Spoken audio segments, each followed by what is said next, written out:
Hello and welcome to another episode of the Brandon Ramsey College Basketball Show. We are here live on Monday morning at 9 a.m. It is November 17th. We are now 2 weeks into the college basketball season.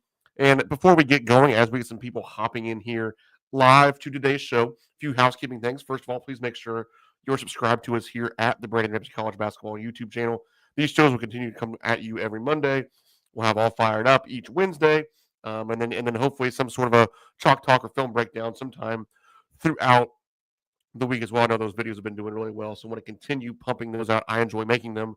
I think everybody enjoys consuming those as well. So will be more of that. But again, make sure you're subscribed to the Brandon Ramsey College Basketball Show here on YouTube. And if you're watching live, please leave the video a like and feel free to hop on into the comments throughout today's show. Anything college basketball related goes, and we will get to it at some point throughout the show. And then also, if you're watching on Twitter, please make sure you are subscribed there as well at B Ramsey KSR. Diving into some of the things that we saw over this past weekend, our little weekend whip around, if you may. I think the first game I want to talk about is kind of probably this weekend and go a little bit in reverse chronological order. We're going to start with Houston and Florida. This was an awesome, awesome game yesterday on Sunday afternoon for those of you like me that don't necessarily need to be locked into the NFL every Sunday. This was an awesome game to watch in the afternoon. Houston held on to beat Auburn 73-72. I thought one of the Cougars, or it was the Cougars' last offensive possession, was kind of a disaster. They just dribbled it around 25 feet from the basket, ended up with a shot clock violation on a bad shot. But then the Houston defense did what the Houston defense does, and they essentially got three stops in the last 15 seconds or so. As Tahad Pettiford continued to put his head down and drive that thing in there. Then they had a deep corner sideline out of bounds that they tried to throw a lob to, and I thought everything really down the stretch was a good no call. When Tahad drives it in there, almost everything kind of looks like a foul because he's a small, explosive guard who's going to end up on the ground a lot. And then I thought late there was some incidental contact as a guy's cutting, but it didn't warrant a foul call, in my opinion. But just an outstanding game. A few different things to break down in this one. First, it's been the season of freshmen so far, as we all know, and I wouldn't say had a new one step out because Kingston Flemings is a highly rated prospect coming into this season, but certainly not one of the most talked about nationally. Certainly compared to Darren Peterson or Cameron Boozer, AJ Dibansa, several of those guys that we'll talk about throughout today's show. But Kingston Fleming steps up 22 points, 5 rebounds, 7 assists on Sunday afternoon for the Cougars. He was 8 of 13 from the field. Just excellent. I mean, we all thought, and myself included, that Milo Suzan would be a All-American type player this season for the Cougars, and I don't think that's necessarily changed. He wasn't outstanding on Sunday, but certainly good enough to help them win. But Kingston Fleming does give them an extra gear. Like this guy can really get to the paint. He's explosive off of the dribble. He's dynamic enough to create separation at all different levels on the floor. And it really gives a Houston offense, I think, kind of a new gear, a new dynamic that they don't necessarily have every season. And when you're talking about at the very margins at the top of the sport where you're trying to get over that one last hurdle to win a national championship, it could be somebody like Kingston Flemings and then the other freshman, Chris Sanak, who was excellent as well. 18 points, 9 rebounds for him in 26 minutes. Stepped out and hit 2 threes. He was 2 of 3 from three. He was 8 of 10 from the floor. Doing that against a team as good as Auburn as a freshman in your fourth college basketball game from those two freshmen. Just a big time performance in what essentially amounted to as a road game for the Cougars on Sunday afternoon. Um, they were ranked number one in the AP poll. Now, I still had Purdue, yeah, as my number one team, and we'll get to the Boilermakers here in just a little bit. But if you were somebody that voted Houston number one, then that I think that you're going to probably continue to have them there, even with as impressive as Purdue was against Alabama. That's why it's why I didn't change from Purdue to Houston after the first week, is because I just don't like these over, especially when teams don't lose. I don't like these overreactions early on as to, oh well, Houston was a little sluggish in their first couple games. Purdue looked good, whatever. Let's start flipping things around because now guess what? Things change the next week. You got to flip it back around. To me, I'm just going to kind of ride it out at least for a few more weeks and see how all of this plays out on the floor. But just incredibly impressive for the Houston freshmen, Kingston Flemings and Chris Sanak, to help get them a win in what amounted to a road game. But then on the Auburn side, Todd Pettiford was not excellent by any means. He turned it over a little bit. He was 5 of 14 from the field, but I still think that with how explosive he is in ball screen situations, the way he can manipulate guys in isolation on the perimeter, how quick he is off of a ball screen, off of a handoff, his ability to get to the paint. When you have Todd Pettiford, and then when you have Kashawn Hall, who I think people forget because he played at UCF, and I'm not sure anybody necessarily cared because they weren't nationally relevant, but he led the Big 12 in scoring last season.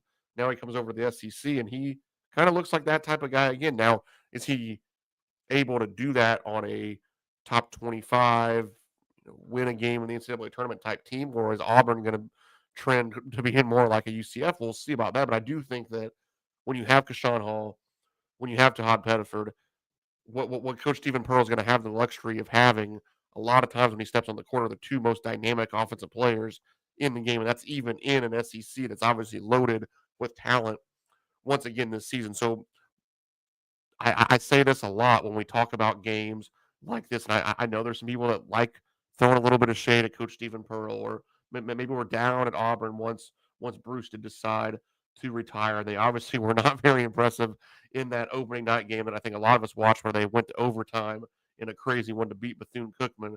But they've certainly found their footing since then. And to me, when you lose by 1 point against Houston and you look the way that they did down the stretch in that second half, to me, this shows more, or that this says more about how good Auburn can be this year. And it's not like, well, all right, here's a loss.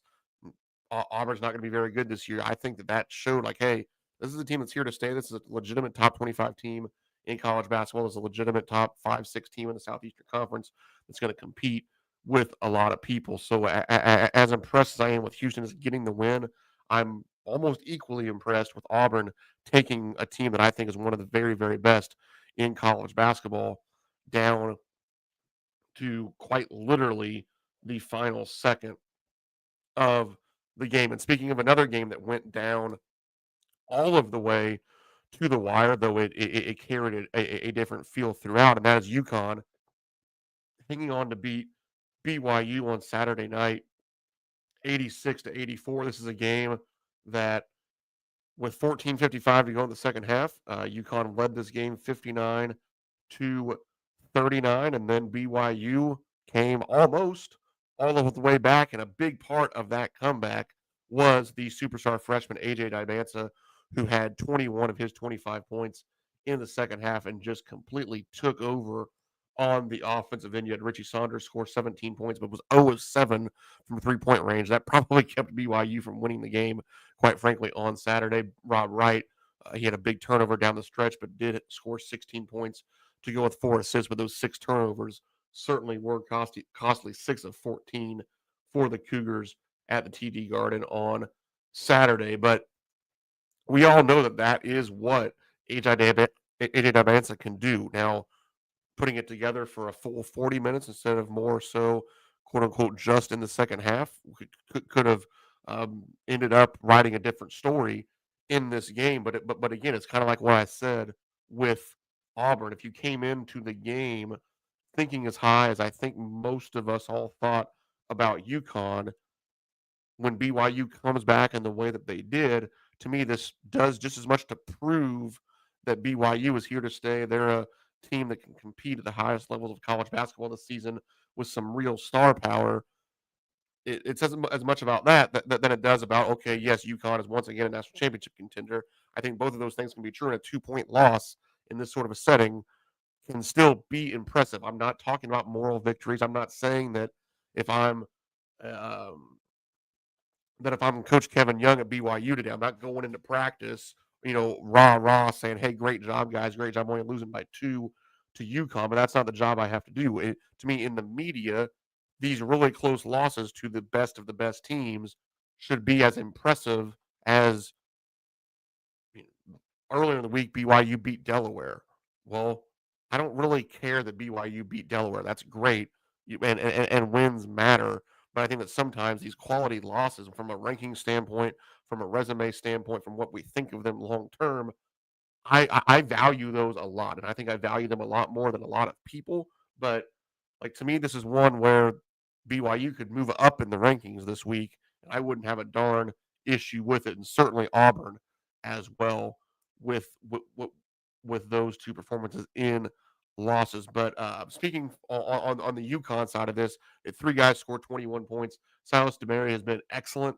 The transfer from Georgia this year, a bigger guard that really gives UConn some playmaking. 7 assists to just 1 turnover on Saturday. You get 21 points from Alex Karabin as well, and then 21 also from Terrace Reed. You're certainly not getting what we maybe thought we would get so far from Solo Ball. He's 1 of 5 from three. He's struggled to shoot 8 of 26 this season. That's going to get better as a guy that made 99 threes last year at over 40%. You're going to add Braylon Mullins back to this equation probably sooner rather than later. So you have some other guards that are either going to enter into this lineup or probably get better throughout the season. And it's already a 4-0 UConn team that has certainly looked the part of a championship level contender once again this season. And talking about championship contenders, we go to the defending national champion Florida Gators, who have probably like I they haven't been very impressive so far in 2025. Let's just say it like that, because that's been the case. Obviously, on opening night, they go out and they lose to Auburn, and then they take care of business against North Florida. Where they have an ugly 2-point win at home against Florida State, and then they they mostly controlled the game against Miami last night. But you really do have to worry a little bit about the guard play at this point. And going into the season, that's what every single media member, talking head, whatever you want to call it, every single person would have said, "Hey, yes, we respect Coach Todd Golden. We respect the defending national champions. We think they probably have the best front court in college basketball. But is this backcourt going to be good enough?" And it was never about, is it going to be as good as Walter Clayton Jr., Will Richard, Denzel Aberdeen, all these guys. Like, it never needed to be Elijah Martin. Sorry, I couldn't think of the fourth name. It was never it was never a conversation of, are they going to be as good as those four guys? Well, first of all, there was four of them, and now you have two, even if you include um, uh, Urban Glavzar off the bench, who was actually really, really good last night. But even if you give this guy, even if you give these guys three guards, it's still not the four that you had last year, and certainly not the top end talent that you had on that group either. But I did think, admittedly, probably more than some other people, that when you bring in Xavier Lee and you bring in Boogie Fland, like, could you have asked for a better reload than that? I'm not sure if that would have been realistic to do better than bringing in two of the very best guards in the transfer portal. But quite frankly, those guys have not been good enough through 4 games. They combined to shoot 3 of 17 from the field last night against Miami. They were 0 of 10 from 3-point range. I believe they had 6 combined turnovers as well. That is not going to cut it for the Gators this year on the season. Boogie Fland, 2 of 16 from 3-point range. Xavier Lee is 6 of 35 from 3-point range this season. Like, those guys are going to have to start making some shots, and the front court is as good, if not better, than what we possibly could have thought. And I think that they're actually fitting together as good or better than we would have imagined too. Because part of it is, yes, I mean, last night you have Thomas Houck come out and shoot 3 of 6 from three. Alex Condon shoots 2 of 4 from three. They're kind of the inverse of what you're getting from the guards. Houck now this season, 8 of 22 from three. That's going to be good enough for him to help space the floor. But all three of those guys, when you add in Ruben Chinyelu as well, like a Hangalot, and like, those guys can space the floor as passers as well. And I think that's what makes that front court so malleable in terms of what you can do at different positions, and then just so tough on a night in, night out basis. Alex Condon led the way in this one, 19 points, 7 rebounds, 17 points, 8 rebounds for Thomas Houck. Ruben Shanleyu, 16 points, 12 rebounds for him, just 9 minutes off the bench for Hanglotten. But that front court is just absolutely dynamite, just as we knew before they ever played a game. And now it's still true, probably even more true than it was before. The storyline through 2 weeks is that backcourt good enough for the Gators? And quite frankly, right now, it just hasn't been, even though they sit here at 3-1 on the season. Speaking of backcourts that certainly are good enough, go to West Lafayette. The Purdue Boilermakers now 4-0. Obviously, they had the just uber impressive win on Thursday night over Alabama. It's probably the most fun basketball game I've watched through 2 weeks this year, and that could continue to be true going forward for a while, as that game was out of this world, with Purdue winning in Tuscaloosa 87-70. Braden Smith at 29, 7-4 in that game. Trey Kaufman-Renn 19-15, which he then turned around and had what? He finished with 17 points, 15 rebounds on Sunday evening, 16 points, 10 assists for Braden Smith. He's right now on pace. He needs to average like 8.9 assists over the next 34 games, or 32 games, excuse me, if they play that many, to catch Coach Dan Hurley, or Bobby Hurley, excuse me, in his record for most assists in a career.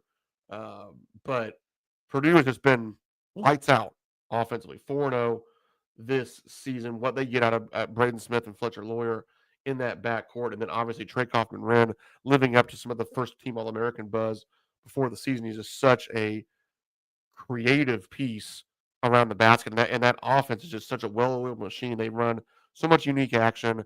Coach PJ Thompson does a great job calling the plays from the sideline, seemingly every time down the court.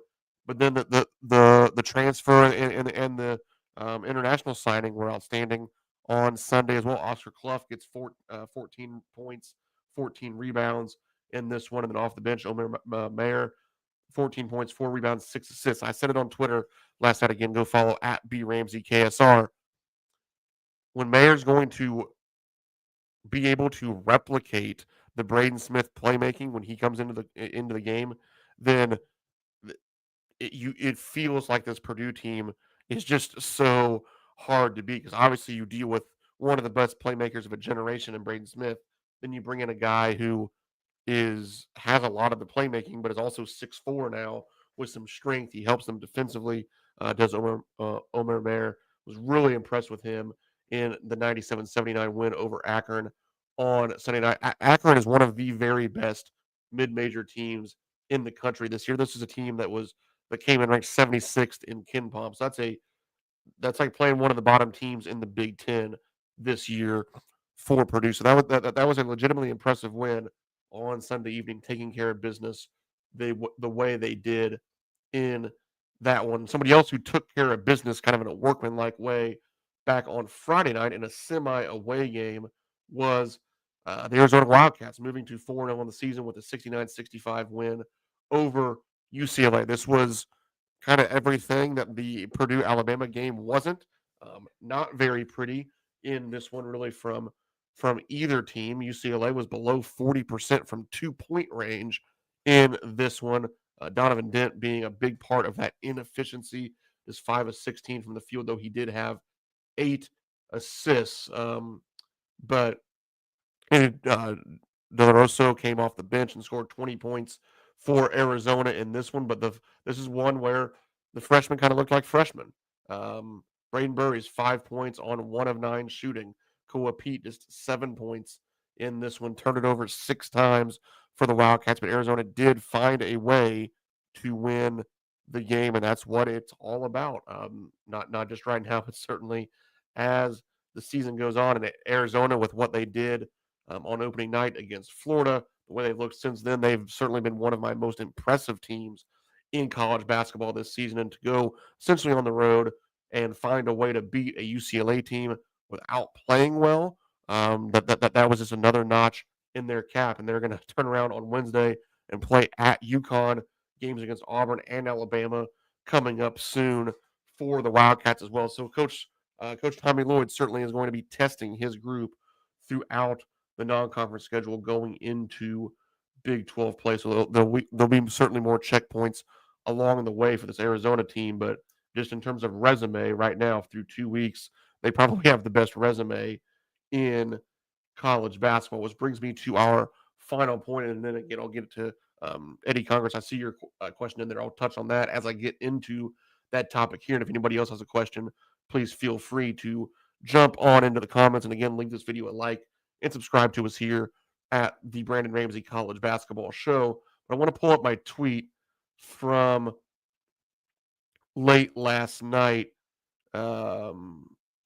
Let's see where. Yeah, these are the 5 most impressive teams that I've seen through the first 2 weeks of the college basketball season. Again, not necessarily the best, but have impressed me the most on the floor. And I mentioned Alabama, Arizona, Duke, Louisville, and Purdue with an honorable mention list of Gonzaga, Illinois, and UConn. Obviously, Alabama is the only one of those 4 teams that has taken a loss.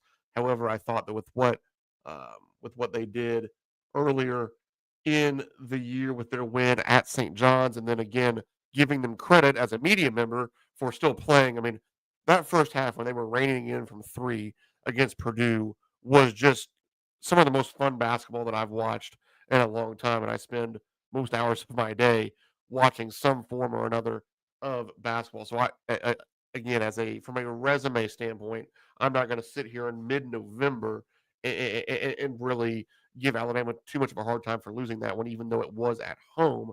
But I do include them again, along with Duke, Arizona, Louisville, and Purdue, with the most impressive teams of the season. But I think Gonzaga, they were a team where a lot of times going into seasons, I'm probably down on Gonzaga more because I feel like we've seen this dog and pony show before. They're gonna have a really shiny record, and then as things get serious, it's not gonna translate to Final Fours and national championships very often. So I usually kind of keep them at arm's length. But I remember sitting down like it was just a few days before the season, like really diving. Like I like this roster a lot.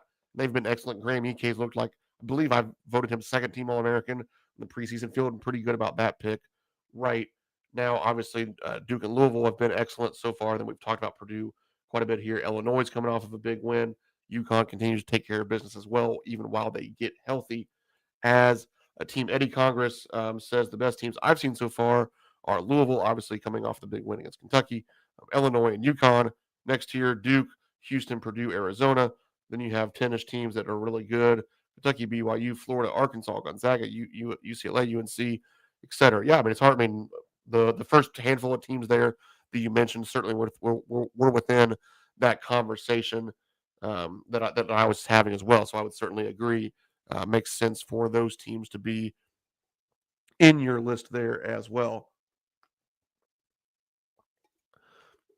Coming up this week, obviously we have the Champions Classic on Tuesday evening. I know throughout the week there's some of the other shootouts kind of starting to get going as well, but it'll be Kentucky, Michigan State at Madison Square Garden at 6:30 p.m. Eastern Time on ESPN, followed by Duke Gonzaga. Again, that's tomorrow night. The Champions Classic Tuesday night on ESPN. Looking to this evening, what's the best game to watch here on Monday night? Probably VCU at NC State. That'll be an interesting one in Raleigh this evening. Going forward, Arizona at UConn, which I mentioned on Wednesday, but also Alabama against Illinois in Chicago at the United Center.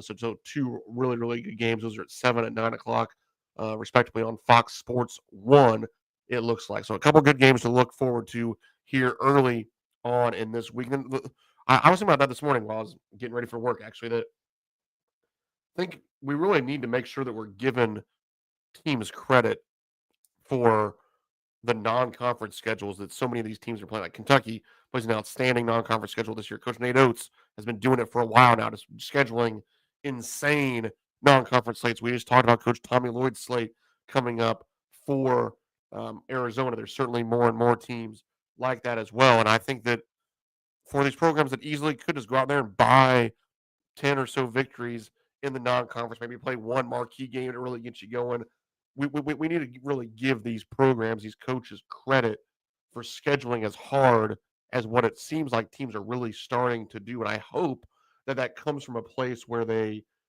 now recognize and know that they're not going to get unfairly punished in the metrics, unfairly punished by the media, unfairly punished by the NCAA selection committee when that time comes for losing some tough games to really good teams in the month of November.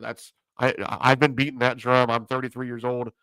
Probably since I understood what it really meant, I've been a big proponent of that. But I think that everyone else is maybe a little slower to come around to that. But I think now you're the the chicken or the egg debate was okay. Like, do we have to start scheduling these games first in order for them to start not just kind of killing you at the end of the year, or vice versa? And I think that whatever way it happened, we've kind of gotten to that point, and that's really good to see. And just wanted to kind of mention that because I have noticed how kind of elite some of these non-conference schedules have been, and certainly as a fan of the sport, it makes things so much more exciting. But there you have it for today's episode. I appreciate everybody hopping in here live as you start your work week at 9 a.m. here on the Brandon Ramsey College Basketball Show YouTube channel. So please make sure you are subscribed to the channel. Tell a friend about it. We're growing at a pretty rapid rate here to start this season, which excites me. But if you want to keep getting more and more content that I think is really good, like those Chalk Talk episodes, these recap shows, everything like that, please leave the video a like. Go tell a friend, have them subscribe as well. Just anytime you have the numbers up, it helps me kind of feel like it's worth putting the work that it takes into this show, and I certainly do enjoy it. So thank you everybody already for all of the awesome support. And then also go subscribe or follow me on Twitter and TikTok at B Ramsey KSR for even more college basketball content throughout the season. Hope you all have a great week, and thank you all for being here.